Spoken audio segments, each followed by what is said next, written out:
Hello, it's me, Robin, with Simple Food, Simple Life. Guess what day it is? It's Friday, August the 8th, 2025. It's Friday Confab, yes, yay, yay, and the crowd goes wild.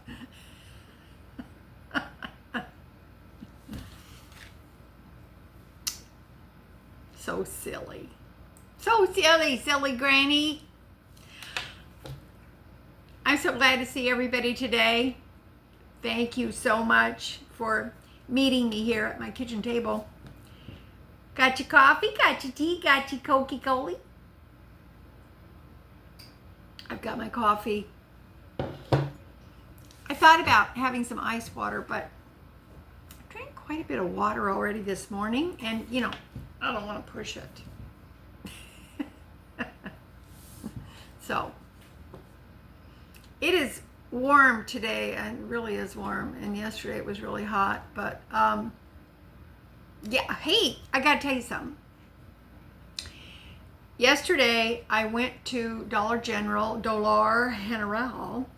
and I used the $5 coupon, $5 off purchase of $25. Now, evidently, I didn't know about this right away, but evidently from this past Monday through today, which is Friday, the $5 coupon, you can either have a paper one or digital, is good for the week. It's usually only on Saturdays, but this was through the week. And this one for tomorrow, just Saturday, is still good. So, if there's some things in particular that you like to get at Dollar General, it's a great way to do it.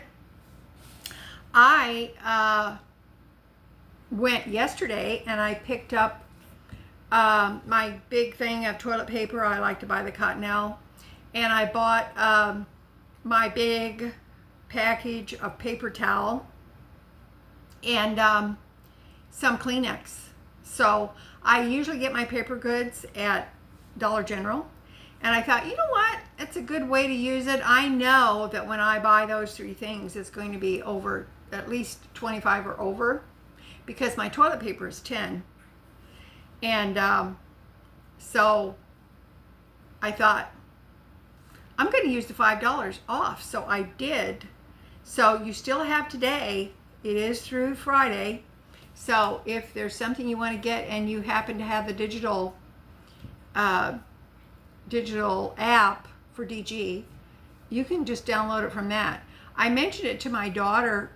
She does have the app, my oldest daughter. She didn't know anything about it, but she checked a previous DG receipt, and she was given two $5 off coupons, one for tomorrow and one for this past week. So she was going to zip over today and pick up some things she gets there. She gets the cat food and stuff like that there. So just a heads up, you still have the day to do that if you want to.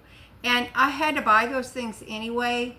I try never to run out, but I don't stock, like packages and packages ahead, because I only have so much space. So I try to keep, at least one. When I see that I'm running low, then I grab some more. So it's a good way to do it. Also, my daughter said they have had some household items marked down, such as dish towels and things like that. So I don't know, you might want to take a look. It might be an opportunity for you to get something and get $5 off. Why not? So I did do that yesterday. I just want to give you a heads up on that, just in case you wanted to use your $5 off. So, I have been kind of looking at prices for various things. I typed in some queries to the Gemini Google AI as personal assistant. I typed in some questions about the prices of things, and lo and behold, I asked it to give me a comparison between Aldi and Walmart, because you know I really don't go to Walmart. So hang on, I have to check and see what Sadie's barking at, because I don't know. There may be marauders trying to bombard the castle.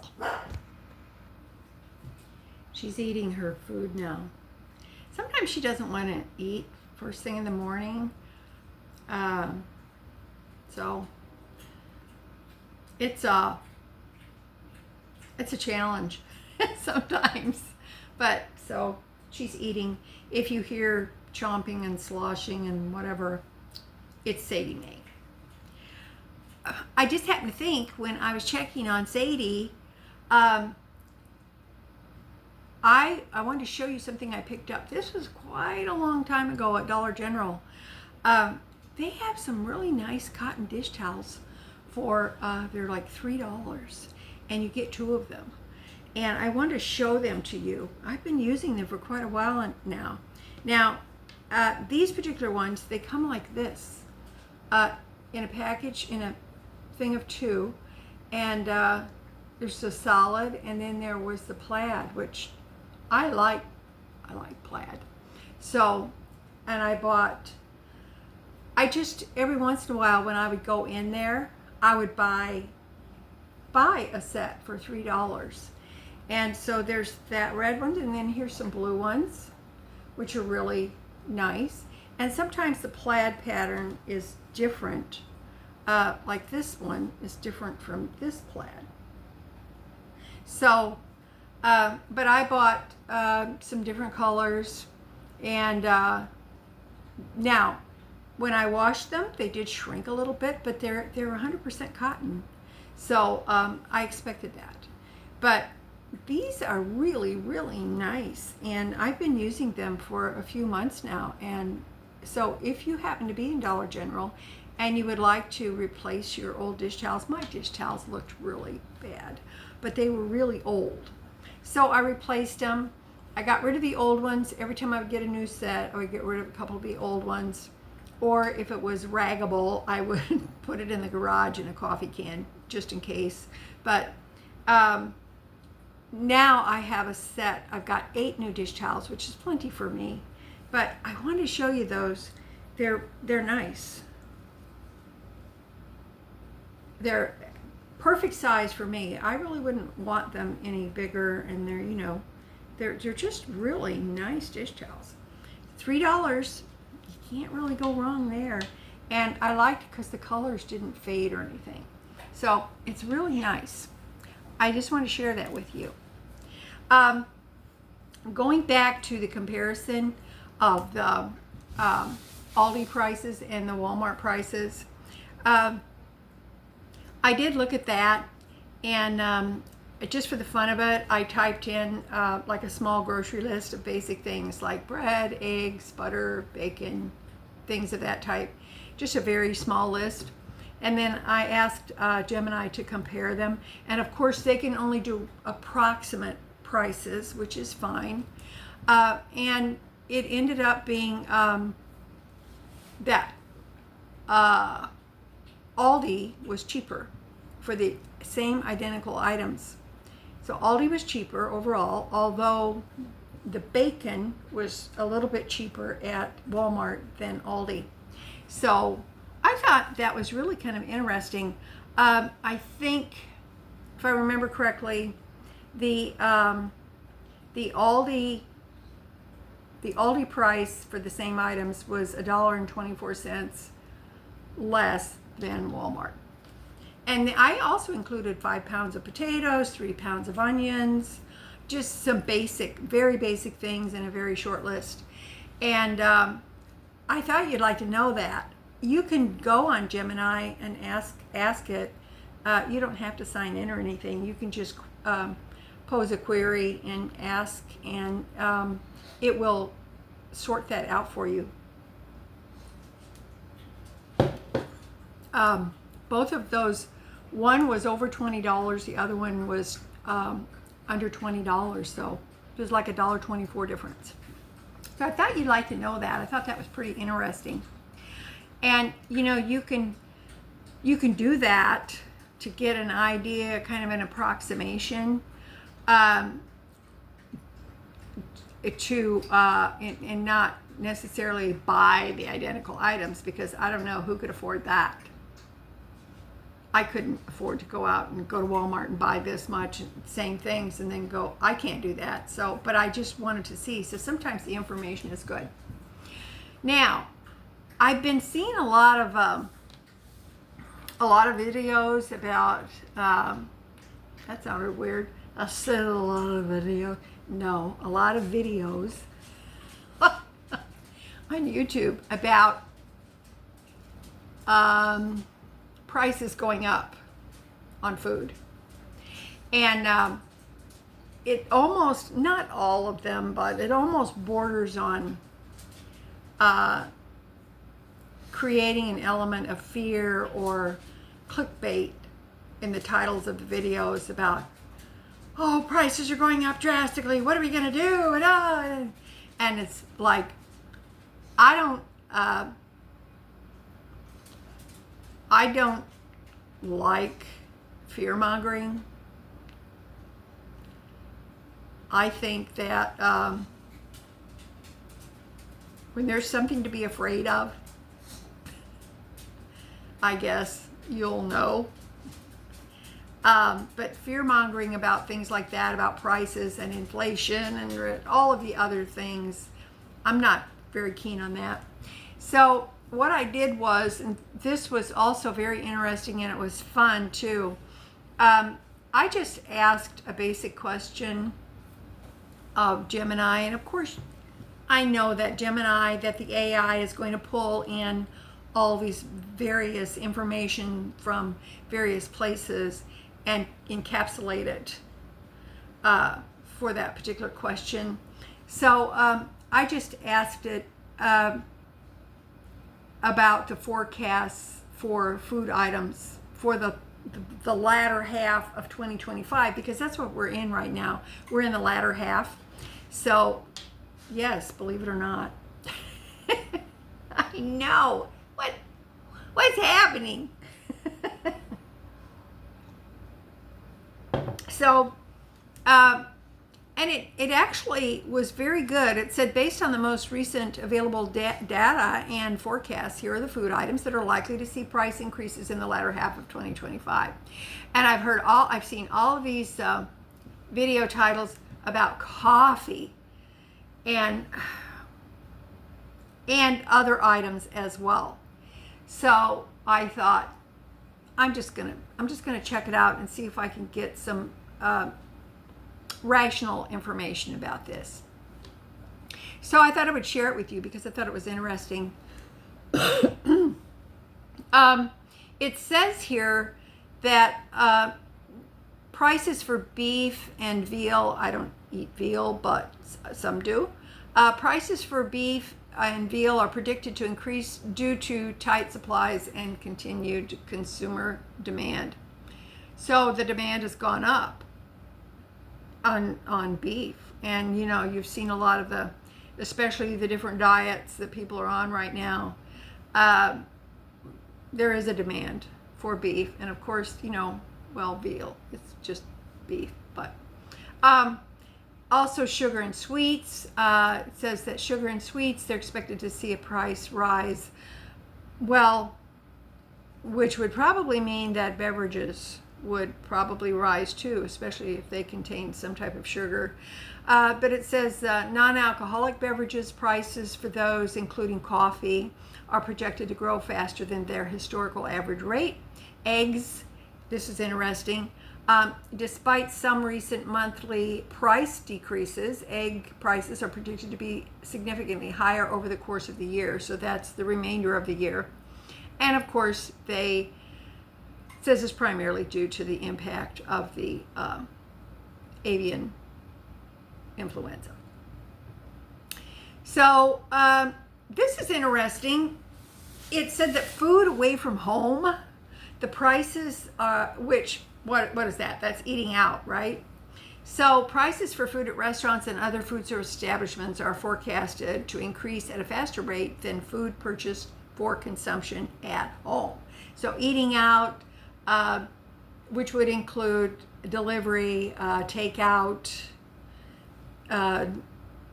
pick up your food and take it home with you and eat it, etc. That's expected to go up too. So also it said that imported foods, well, and let's put it this way, if eating out is going to cost more, well, yes, because everything else is costing more. The restaurant has to supply itself with food to cook and make and serve to you. So of course they're going to have to raise their prices too. So imported foods. Now, it said that tariffs are expected to have a noticeable effect on the prices of certain imported foods, particularly those from Mexico and Canada. And this could include items like avocados, lettuce, other leafy greens, berries, canola oil, some seafood, such as salmon. Okay? Now, this is the conclusion that this information that it comes to. While many food items are expected to increase in price, it's worth noting that some categories like fresh vegetables, other meats, and fats and oils are predicted to see price declines during 2025. That's awesome. Overall, the rate of food inflation is expected to be slower than in previous years, but prices for many items will still be higher than they were before the pandemic, which strikes me as this. You ever notice there's certain occurrences that happen in life, worldwide, nationally, and personally, and when we talk about certain events or different things changing or taking place, we always refer to them as before such and such an event happened or after such and such an event happened. That's what that reminds me of. So evidently pandemic was regardless of what you think about it, it was pivotal, and there's certain events that are pivotal, and certain things happened either because of or in spite of those huge events that happened. So I thought that was kind of interesting. You can really kind of make of that what you will. But I don't think, you know what, I don't think there's any reason to panic about things. You know, Jesus said, fear not. Fear not.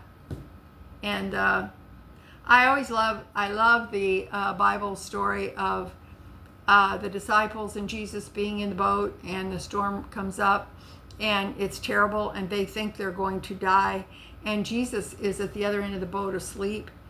He's sleeping, and I'm sure it wasn't funny for them, but it's terrible. They're afraid. They are in fear of their lives, and so they wake him up and they say, Lord, Lord, and they wake him up. They say, don't you care that we perish? And he stands up and he says, peace, be still, and all the winds, the waves, everything stops. And he said, why did you fear?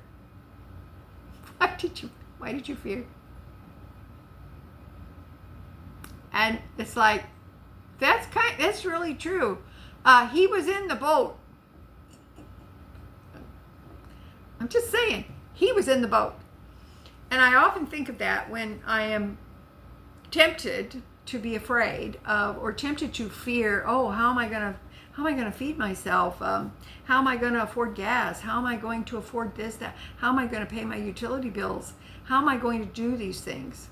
And it's like, Robin, why are you afraid? He's in the boat. He's in the boat. And that's like, it makes me laugh. It makes me smile, because I'm thinking, well, yes, he's in the boat. So it's okay. It's going to be okay. So just remember, when you start getting fearful, or sometimes you see these things on YouTube or whatever, and they say, oh, this is a disaster, and plus, they always make those AI generated horrible looking thumbnails that everybody's panicked and people have tears, and it's really, well, whatever you think. And it really is, so you click on that, oh my gosh, I better go out and buy 6 cans of coffee because it's going up. And it's like, but I just kind of laugh because I think, well, he's in the boat. I'm not going to be afraid of that. He is in the boat, so it's okay. He's in the boat. Hey, last week, remember last week at the Friday Confab, we were talking about S&H green stamps. And I know there was other stamps out there, plaid stamps, or there was a gold, gold, I keep wanting to say gold bond, but there was some stamp, it was like a gold stamp. And they gave them too. They were based on the same premise as S&H green stamps. You guys had such great comments on the S&H green. You had memories of S&H green stamps. And honestly, that was kind of our job or our thing. My mom had a drawer, like many mothers did, of the S&H green stamps and the books. And then also there was a wish book, which had the things you could buy with your S&H green stamps. And it was our job to lick the stamps and place them carefully in the books so that we could see how many books were full and, how close Mom was to getting that thing that she wanted to get. And I was thinking about that, and I read your comments about how you were the lickers of the S&H green stamps. And I thought, I wonder, because it's that gum that you moisten, you lick it, and then you can stick it. And I thought, I wonder how toxic that stuff was. How toxic was that? That all of these children everywhere were licking the green stamps and pasting them in the book. We might have been poisoned and we didn't know, but I bet it was the same sticky gum stuff that was on envelopes and postage stamps. That wasn't removable and you could stick them like they are now. We had to lick them. Think of all the secretaries or whatever that had to lick envelopes. We children were probably poisoned. We didn't even know. Our mothers didn't even know. And all they knew was if they trained us to do that, they didn't have to do it. Who knows what terrible things were happening to us? I don't know. I was just thinking about it. Has that thought ever occurred to you? You should think about that. But anyway, I was thinking about the S&H green stamps. I like to know the meaning of things. I like to know the history of things. I love history. And so I looked up S&H green stamps because I wanted to know about them and the history of them. My thinking about them is just back in the 50s when I was a little kid. And that there was always S&H green stamps. So I thought, I'm going to look that up and see what that's about. So I wanted to share that with you because I think it's kind of interesting. It says here, S&H green stamps were a beloved part of American consumer culture for decades, and particularly during the peak. This was the peak in 1950 and the 1960s. They were a form of trading stamp, one of the earliest and most popular retail loyalty programs. And that's basically what they were. They were retail loyalty programs, because if they didn't give the S&H green stamps, your mom probably wasn't going to go there because, she had to get the stamps. So I did not know that S&H green stamps were around so long. It says the Sperry and Hutchison Company, S&H, was founded in 1896. Back that far. That's crazy. By Thomas Sperry and Shelley Byron Hutchinson. The company's business model was simple. They sold stamps to retailers such as supermarkets, gas stations, and department stores. And the retailers that gave these stamps to customers as a bonus with each purchase, typically at a rate of 1 stamp for every 10 cents. And I do recall something about that. So every 10 cents you spent, you got one stamp. This encouraged customer loyalty and repeat business. And the customers would collect the stamps and paste them into special collector books, which we all know that was the job of kids, to lick the stamps. The golden age of green stamps soared from the 1930s, it said, through the 1960s. And at their peak, they were a national phenomenon. Widespread participation, it is estimated that up to 80% of American households collected green stamps during this era. 80%! Oh my gosh. So there was the idea book. I don't know why I think of it as a wish book. Oh wait, Sears had the wish book. But it was called an idea book. And the ultimate goal, it says, for collectors was to fill their books with stamps, licked by your children, and redeem them for merchandise from the S&H catalog, known as the idea book. And this catalog became the largest single publication in the United States. The largest single publication in the United States was the S&H Green Stamp Idea Book. Think about that. Think about that.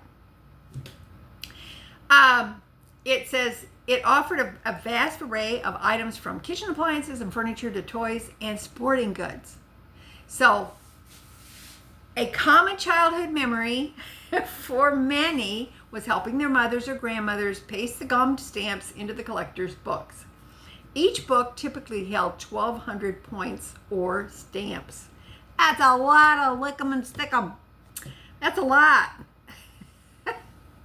So, the popularity of S&H green stamps began to wane in the 1970s, which is true. The decline was due to several factors. Recessions, so it was economic, recessions, rising inflation, and it made it harder for retailers to afford the stamps program. And consumers became more focused on price savings rather than loyalty rewards. And then it says that the rise of discount stores and other forms of promotion shifted consumer habits away from stamp collection. So what some of the discount stores, Kmart,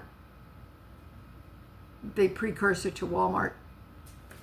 A 1970, and it says here that S&H green stamps did have some legal challenges, and a 1972 Supreme Court case, evidently, I didn't know about it, FTC versus Sperry and Hutchinson, found that the company's practice of restricting the trade of stamps was illegal, which also contributed to their decline. I didn't know about this. It says in the 1980s, by the 1980s, the physical stamps were a thing of the past, which that's true, and that the company was sold and relaunched in the 2000s. I never heard about this. Did you? Let me know. Tell me in the comments because I'm curious. The company was sold and relaunched in the 2000s as S&H Green Points, an online rewards program, but said that this program was just eventually discontinued, and S&H Green Stamps no longer exist. Evidently the points no longer exist either. And it says it sums it up as a nostalgic symbol of a bygone era. Boy, ain't that the truth. Remembered by many as a symbol and tangible way to save for household goods and create a small sense of excitement from everyday shopping. That's absolutely the truth. That is absolutely the truth. So I found that information when I did search in Gemini, and I loved it. I think it sums it up absolutely perfectly. And I honestly just did not know S&H green stamps were around in the 1800s. I had no clue. I love that. That's awesome. And just to show you, I have to show you this.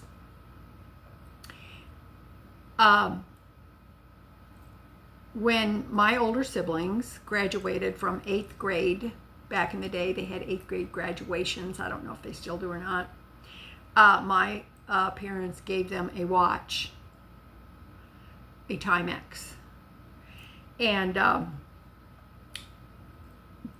it may seem strange to you, but back in those days, getting as a kid, getting your first watch was quite an experience. It was like you could be trusted with a timepiece and to take care of it. And there was something that was so great about having your own watch. And so we got a Timex when we graduated from 8th grade. And guess what? My Timex, I still have it, and my Timex was purchased with S&H green stamps. It is a Timex. Isn't that something? I still have it. I can wind it, and look, you had to really know how to tell time by the numbers, if you can see that or not. But you had to know how to tell time. You just couldn't look at a digital because there was no such thing. I was so thrilled to get my first watch. I wore it every day. I took very good care of it. And there was something that seemed very mature about having your own watch when you were a young person and being able to go.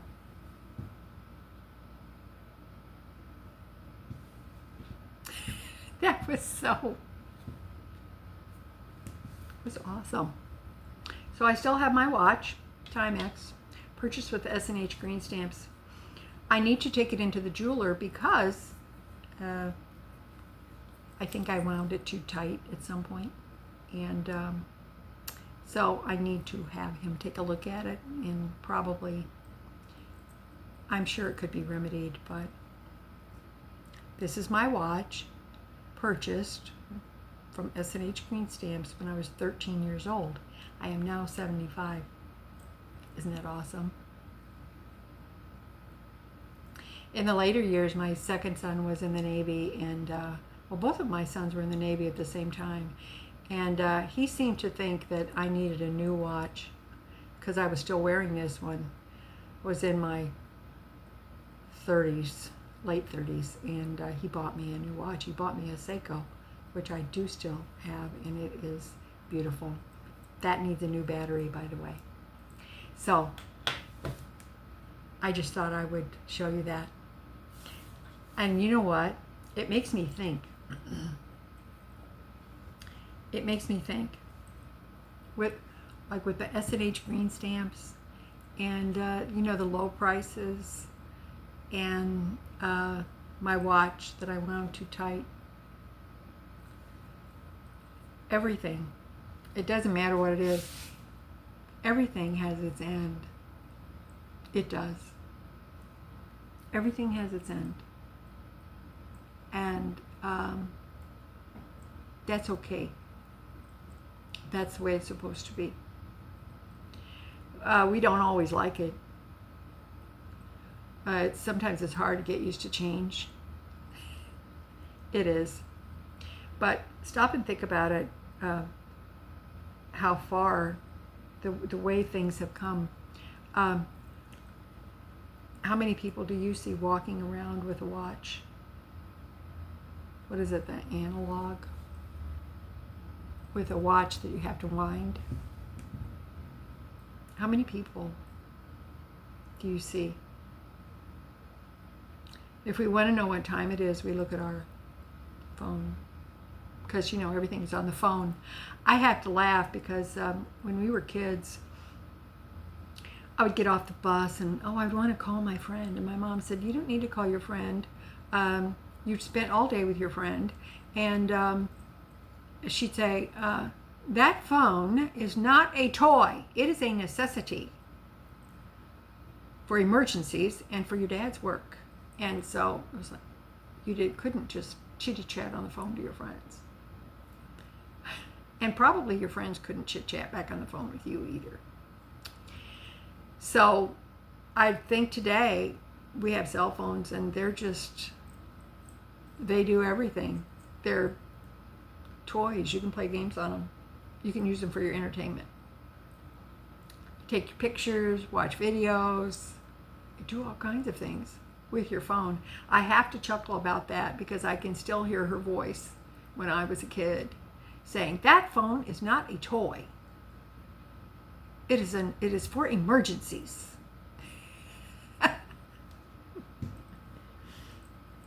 And besides that, you had long distance charges, so that wasn't really a very great thing either. So anyway, that's it for me today. I did go on and on, didn't I? It's over 30 minutes now, but sometimes that's how it is when you're visiting with your friends. When you visit with people that you care about, you just